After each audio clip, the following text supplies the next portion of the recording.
Ya kalau Bapak nanya dalil harusnya kepada orang yang ngomong begitu, ya kan gitu. Jadi kalau Bapak nanya dalil harus nanya kepada orang yang mengatakan bahwa sekiranya di mana dalam keluarga kita ada yang belum berhijab itu doa bapaknya terhalang, doa saudara laki-lakinya terhalang, doa keluarga itu terhalang.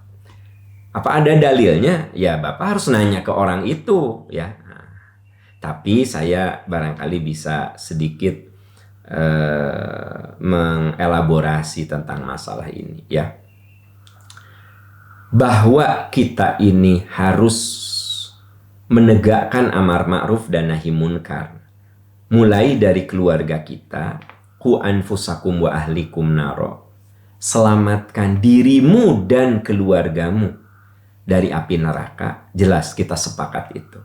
Jadi kita harus berusaha menyelamatkan diri kita, keluarga kita dari api neraka. Berarti, sahabat percikan iman, kita harus berjuang mensolehkan diri kita. Ku anfusakum.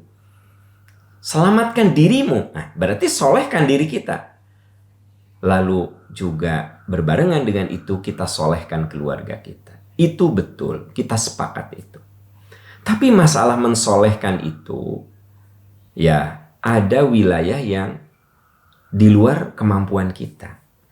Kita sudah menyampaikan, misalnya Bapak punya anak perempuan ya. Bapak sudah ajari masalah-masalah agama. Dari kecil sudah dibiasakan berhijab misalnya.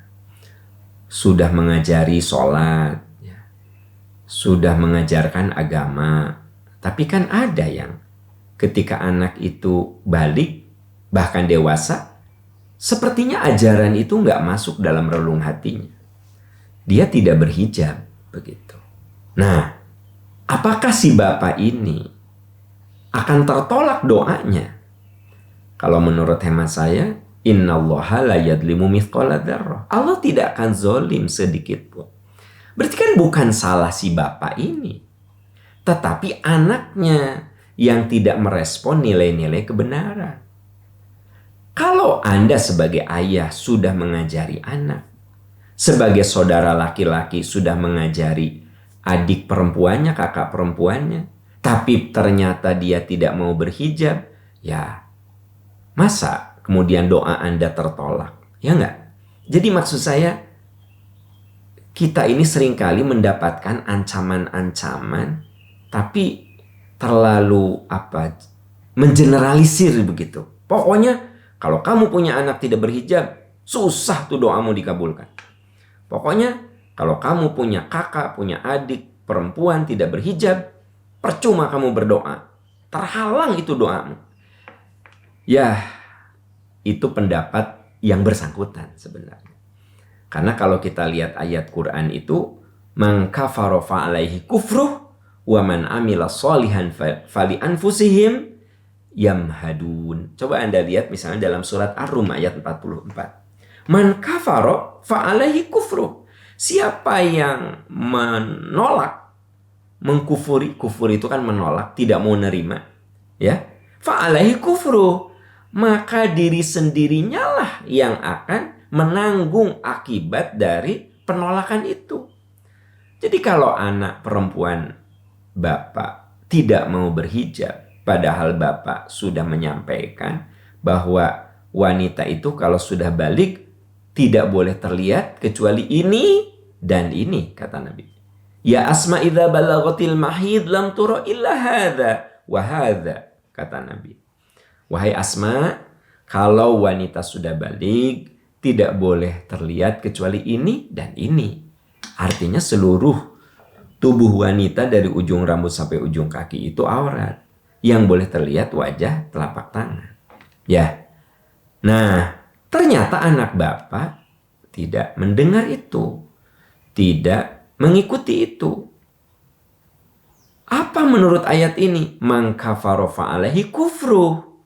Siapa yang menolak ajaran, maka akibatnya ditanggung sendiri oleh orang yang menolak. Menanggung akibatnya atas penolakan itu. Wa man amila sholihan, dan barang siapa yang mengerjakan kebaikan, menerima petunjuk-petunjuk, nasihat-nasihat, sehingga dia beramal soleh, fali anfusihim. Maka untuk mereka pula kebaikannya. Jadi ayat ini jelas sekali bahwa kita tidak menanggung dosa orang lain. Tidak menanggung dosa istri. Suami itu tidak menanggung dosa istri kalau istrinya belum berhijab. Selama suaminya sudah mengarahkan, sudah memberitahu. Mah, yang mama cari apa sih? Mama udah punya suami. Mama udah punya anak. Tinggal berhijab mama teh. Mama teh sholat sudah rajin. Saum sudah rajin.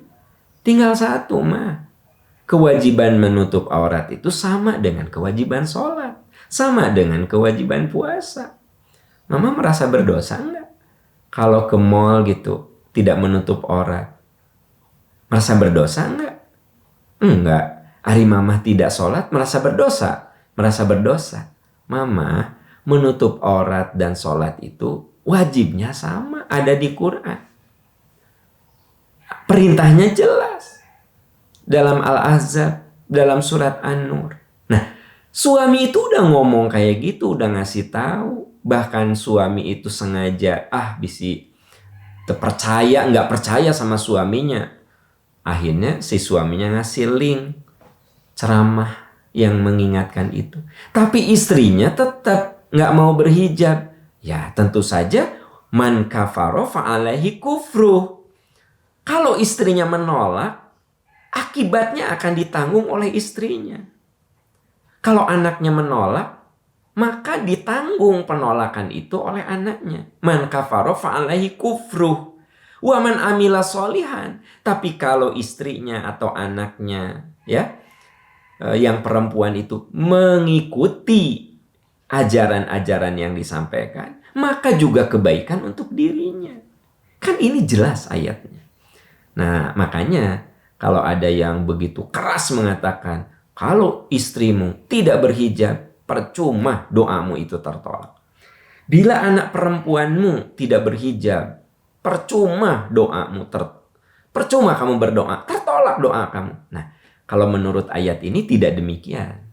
Masing-masing punya bagian. Yang penting kita semua berjuang menyelamatkan diri dan keluarga dari api neraka. Ku anfusakum wa ahlikum nar. Sahabat percikan iman, sekiranya kita punya keluarga yang masih belum juga berhijab, jangan dihinakan, jangan dinistakan, jangan dicaci maki, jangan diasingkan. Angkat kedua tangan Anda, berdoa, doakan sambil pelan-pelan ingatkan. Kalau anak kita belum berhijab, doakan. Sambil pelan-pelan kita ingatkan. Bagi ibu-ibu yang sudah bersuami, udah punya anak, mau apa lagi ibu? Masa ibu masih membuka aurat ibu? Kan itu haram hukumnya. Jadi menutup aurat itu wajibnya, dengar, wajibnya sama dengan sholat, dengan puasa. Itu nggak ada beda. Ya, tanamkan bahwa itu wajibnya sama, begitu. Nah, anda ibu-ibu yang sudah punya suami, anaknya juga udah gede-gede, terus Anda masih memamerkan aurat, padahal sama Allah disuruh ditutup. Bagaimana itu gitu? Terus hidup tuh untuk apa gitu? Ya nggak? Hidup tuh harus jelas, harus ada orientasi. Ya, kita itu menua gitu. Coba lihat anak-anak, ya. Ada remaja, ada yang sudah kuliah, tapi ibunya itu masih, udah mama belum siap. Ya kapan siapnya, gimana kalau mati keburu menjemput, ya nggak? Nah itu jadi bahan renungan. Wallahu a'lam bishawab.